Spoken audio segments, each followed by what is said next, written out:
Hello everyone, हम कर रहे हैं सीयूटी एग्जाम 2025 के लिए सारे के सारे ह्यूमैनिटीज़ के वो क्वेश्चन दोस्तों जो आपके 12th बेस सिलेबस पे या कहीं ना कहीं ये क्वेश्चन बार बार जो पूछे जाते हैं। अभी हम कर रहे हैं इसमें पॉलिटी और चैप्टर नंबर पहुंच गए हैं 15 पे और लास्ट चैप्टर ये। इससे पहले 14 चैप्टर ऑलरेडी कवर कर चुके हैं, उनके सबके एमसीक्यू हम प्रैक्टिस कर चुके हैं। अभी प्रैक्टिस करेंगे चैप्टर नंबर 15 के एमसीक्यू और इस चैप्टर का नाम है that is globalisation and its critics. इससे जितने भी क्वेश्चन बनेंगे एमसीक्यू सारे इस वीडियो में कवर करेंगे। ये हमारी बुक भी आती है किरण पब्लिकेशन की, सारे क्वेश्चन आपको इसमें मिल जाएंगे। हम करें इनका वीडियो सोल्यूशन। अगर आप अभी जैसे कि एग्जाम नज़दीक है, जल्दी से आप यूट्यूब से कवर कर सकते हो, साथ ही साथ बुक तो आप प्रैक्टिस कर ही सकते हो। तो ये ऑप्शन भी आपके पास है, आप यूट्यूब से स्पीडोमीटर में लगाइए या प्रैक्टिस करिए जल्दी जल्दी एमसीक्यू। ठीक है, तो अभी स्टार्ट करते हैं चैप्टर नंबर 15। फर्स्ट क्वेश्चन है, which of the statement are true about globalisation. First question है, globalisation is purely an economic phenomena. Globalisation began in 1991। Globalisation is the same thing as the westernisation. Globalisation is multi dimensional phenomena. तो दोस्तों यहाँ पे सबसे suitable option है 4। ठीक है, option 4, globalisation is a multi dimensional concept. It has political, economic and cultural manifestation. Politically, it result is an erosion of state capacity because in place of the welfare state, it is the market that determines the economic and social prioritise. ठीक है, तो इसका जो right answer आएगा option 4, globalisation is a multi dimensional phenomena. Option 4 is correct. Question number 2, which of the following statement is true about the impact of globalisation. ठीक है, true बताना आपको कौन सा है, तो ध्यान रखेंगे इसका राइट आंसर होगा option 1, globalisation has been uneven in its impact on state and societies. Option first is correct.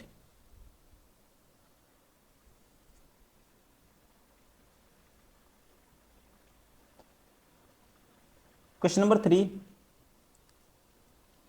Which statement true about causes of globalisation. कौन सी ट्रू है ये आपको बताना है। Technology is an important cause of the globalisation, ये ठीक है। Globalisation is caused by a particular community of people. दूसरा भी दोस्तों क्या है, ठीक है। Globalisation oriented in US economic inter dependence alone causes globalisation. तो इसका राइट आंसर होगा option 1 and 2। Option first is correct.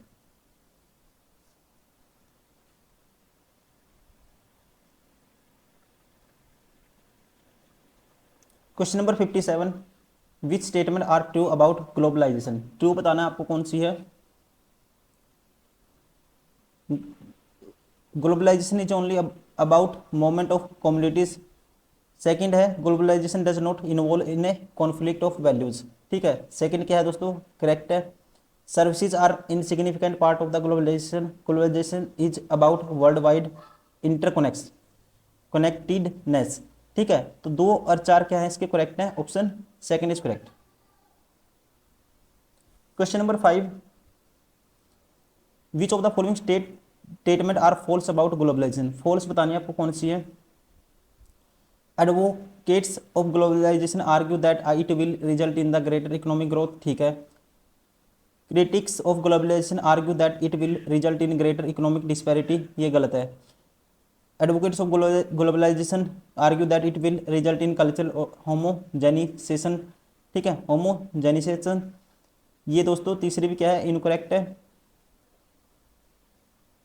Critics of globalisation argue that it will result in cultural homogenisation, होमोजेनेशन।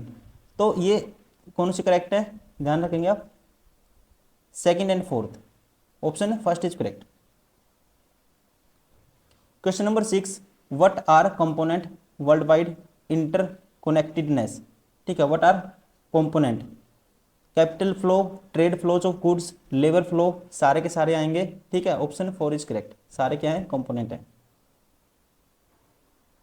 Question number 7, which of the following point is are true in context of the impact of the changing role of the state in the developing country in the light of globalization। ठीक है, true बताने आपको। पहला, globalisation reduces the state capacity that is the ability to government to do what they do. ठीक है। Market becomes the prime concern to set down economic and social priorities, ये भी ठीक है दोस्तों। Multinational companies effect on the decision taken by government because their own interest fulfilment also depend on government policies. सारे के सारे क्या हैं, 1 2 3 सारे करेक्ट हैं। Option third is correct, 1 2 and 3। Question number 8, which of the following indicate the negative economic implication of globalisation. ठीक है, negative बताना आपको। तो इसका जो राइट आंसर होगा, ध्यान रखेंगे आप, economic globalisation has created diverse opinion all over the world has to benefit only a small section of society. ये दोस्तों नेगेटिव फैक्ट है। It does not have equality as per the movement of people across the globe, that is the developed country have carefully guarded their borders with visa policies to ensure job security to their own citizens, ये भी ठीक है। it has created disparity among the state also by making the rich more richer and the poor more poor। सारे के सारे क्या है दोस्तों, इसके इम्पैक्ट है negative. Option 4 is correct. Question number 9, amalgamation and rapid unification between countries can be identified as, that is globalization। Option first is correct. Question number 10, globalisation has improved in the living structure of, in the living structure of, ध्यान रखेंगे, workers in the developing country. Option second is correct.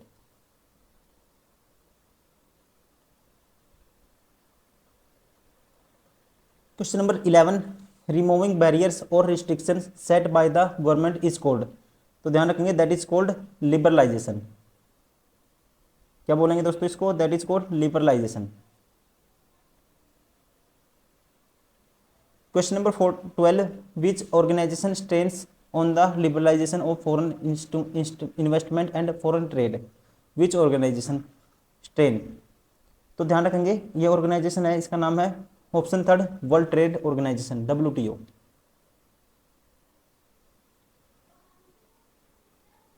Question number 13, World Trade Organization WTO was started at initiative of which of the following group of countries? Which of the following group of countries? तो ध्यान रखेंगे इसमें आएंगी developed countries. Option third is correct.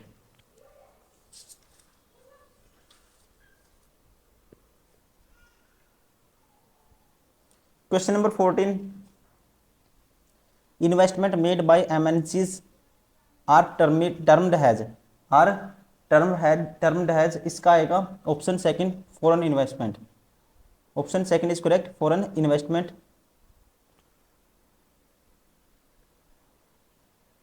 Question number 15, when did the government remove the barriers for investment and investment in India.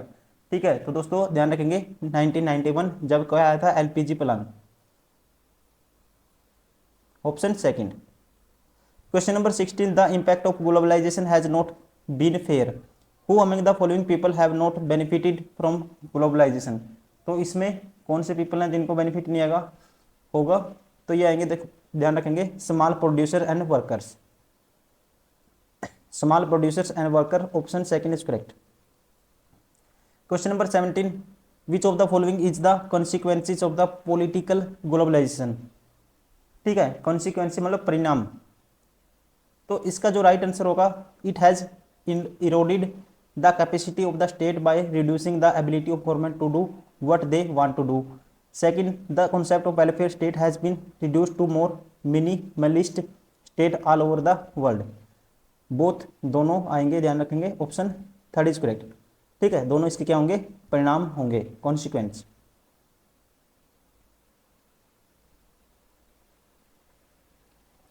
Question number 18, which of the following statement are true in context of the cultural homogenisation. ठीक है, होमोजेनिएशन true बताना है कौन सा है। तो इसका right answer होगा, पहली भी ट्रू है दूसरी भी, globalisation which lead to the rise of the uniform culture known has the cultural homogenisation. ठीक है, homogenisation. Second, it is intermingling of one culture with another one, both 1 and 2, option third is correct. Question number 19, which of the following statement is true about in context of protectionism, protectionism. तो दोस्तों true बतानी आपको कौन सी है। Protectionism is a practised by the state to protect the economic and the business interest of domestic industries, companies, traders etcetera. ठीक है, तो ये पहले ही करेक्ट है, ध्यान रखेंगे, option first is correct.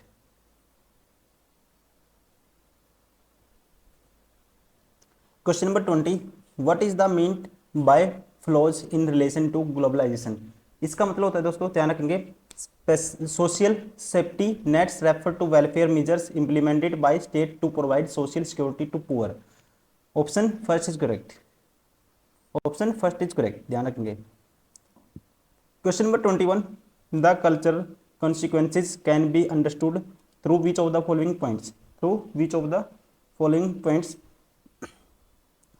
First है, it leads to cultural dominance, that is the dominance of western culture. Second है, it also lead towards the unification of the cultural culture, that is the cultural homogenisation. It also lead to culture colonialism. सभी आएंगे, ध्यान रखेंगे, option 4 is correct. Question number 22, which following point indicate positive impact of globalisation. Positive impact क्या है ये आपको बताना है। Increase the volume of the trade in goods and services, it attracts private foreign capital investment, it create new job opportunity, it does not raise standard of living. दोस्तों ये positive नहीं है, ध्यान रखेंगे, ये नेगेटिव हो गया, बाकी सारे तीनों पॉजिटिव हैं, option second is correct. Question number 23 to 25, ये आपको पैसे से पढ़ना है, उसके बेसिस पे आंसर करने हैं। पहले क्वेश्चन देखते हैं क्या पूछता है, how does the old welfare state react to globalization. ठीक है, ये इसने पूछा है।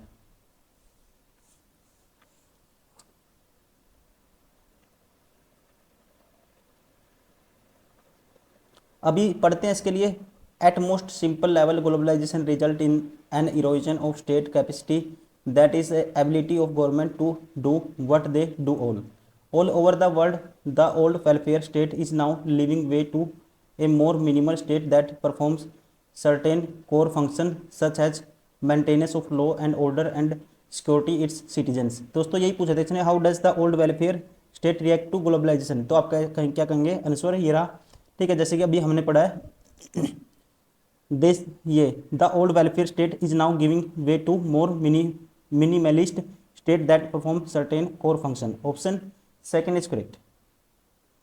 इसी बेसिस पे 24 क्वेश्चन है, फिर 25 भी। How does globalization effect on state capacity, on state capacity, तो ये बताना है इस पे क्या इम्पैक्ट होगा। अब आगे बढ़ते हैं। State perform certain core function, ये हमने पढ़ लिया, मैंने law order and the citizen. However it withdraw from the many of its earlier welfare function that directed और economic social welfare being in place of the welfare of state, it is the market that becomes the prime determine the economic and social priorities, the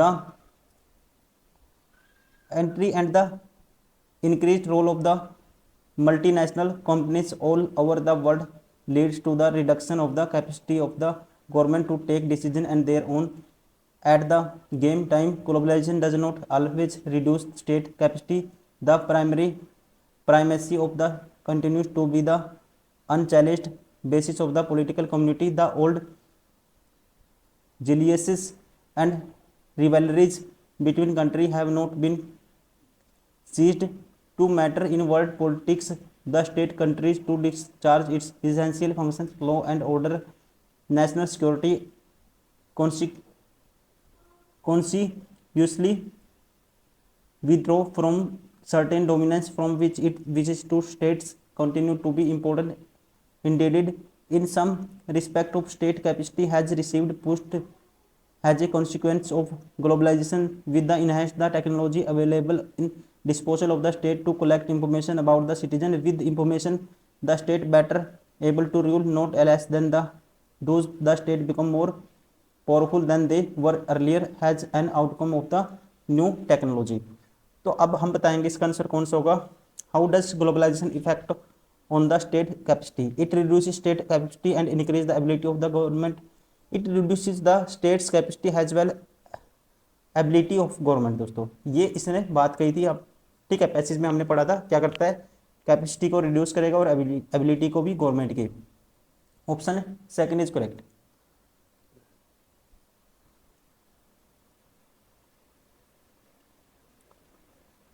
question number 25, how have multinational companies affected the state.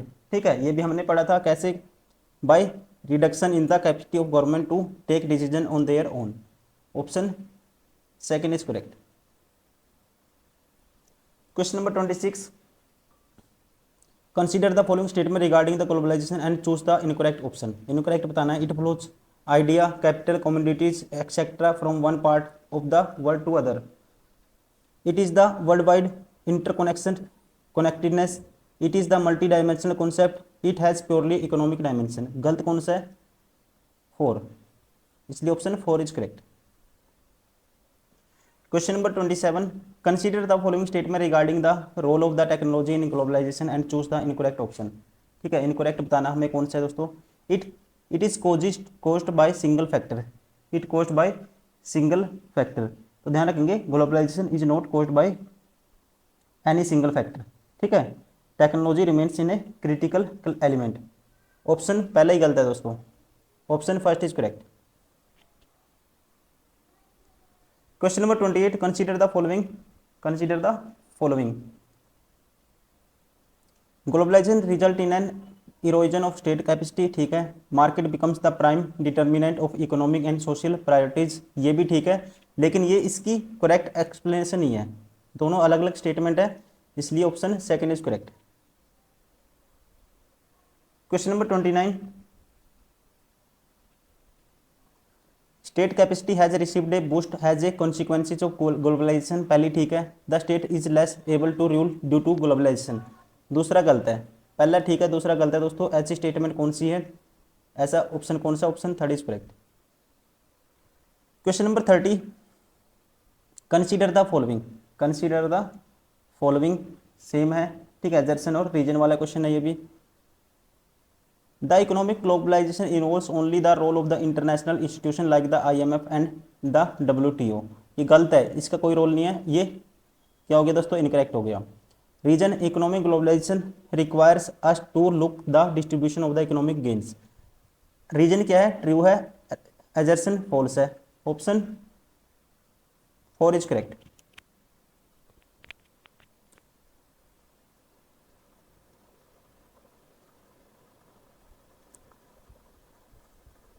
Question number 31, consider the following statement regarding the economic consequences of globalization and choose the incorrect option. Incorrect बताना है आपको।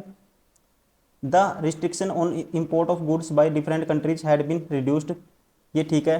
Globalisation had also lead to the faster and the larger movement of people from one country to other. ये गलत है।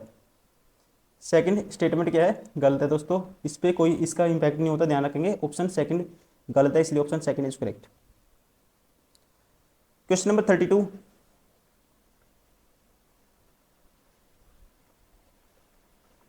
Globalisation has helped industrial growth in developing country more than the developed countries. पहला गलत है, इसका ऐसा कोई impact नहीं है। The developed country have fewer non tariff barriers has compare to the developing country. ये भी दोस्तों दोनों स्टेटमेंट आपस में गलत हैं।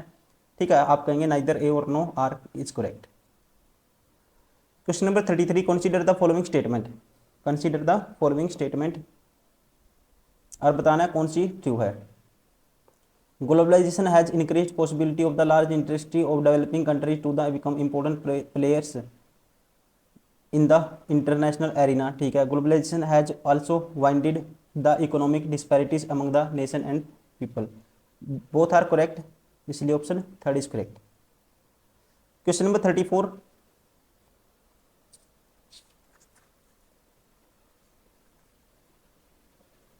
Globalisation lead to the rise of a cultural होमोजेनेशन।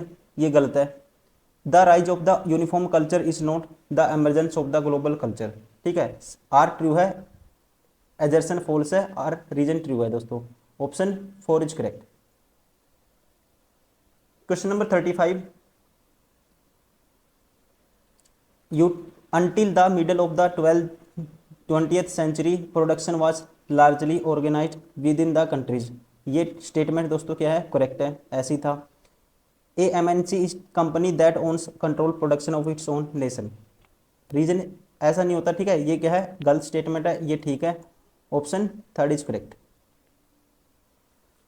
Question number 36, which of the following factor determine the location of production centre of MNCs. तो ये कौन कौन से फैक्टर होते हैं, इसके ध्यान रखेंगे आप, सारे के सारे हैं। Proximity to market, available of skilled work force, cheap manufacturing, all of have. Option 4 is correct.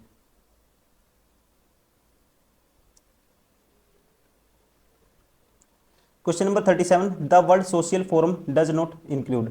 Does not include, ध्यान रखेंगे क्या, एनजीओ। क्या इंक्लूड नहीं करेंगे दोस्तों, NGO. Option second is correct. Question number 38, consider the following statement regarding the resistance to globalization and choose the incorrect option. Choose the incorrect. Incorrect बताना आपको। It does not lead to the weakening of the state. It does not lead to the weakening of the state, पहले ही क्या है, incorrect है, ठीक है, पहले ही क्या है, इनकरेक्ट है, ध्यान रखेंगे, option first is incorrect. Question number 39, consider the following statement regarding the WTO and choose the incorrect option. अभी भी इसमें भी इनकरेक्ट बताना आपको। It establish in 1995 by replacing GATT under Marquez agreement, ठीक है, तो ये क्या है दोस्तों, ठीक है। WTO is an international organization set up in 1995 by replacing the general agreement on trade and tariffs, जिसे बोलते थे GATT under the Marrakesh agreement. पहला क्या है, ठीक है। It is not only global international organization dealing with the international trade between nations. ये second क्या है दोस्तों, ये गलत है। Question number 40 and last question इस चैप्टर का और लास्ट क्वेश्चन इसका पॉलिटी का, ठीक है, लास्ट चैप्टर का। 40 है, which of the following is the most basic function of the foreign trade. Most basic function, which of the following is the most basic function of the foreign trade. तो इसका right answer होगा to create an opportunity for the producers to reach beyond the domestic markets. क्या है दोस्तों, most basic function foreign trade का, to create an opportunity for producer to reach beyond the domestic market. Option first is correct, ठीक है, option first is correct. दोस्तों ये हो गए सारे के सारे, हमने पूरा पॉलिटी कंप्लीट कर दिया है। ये था लास्ट चैप्टर, चैप्टर नंबर 15।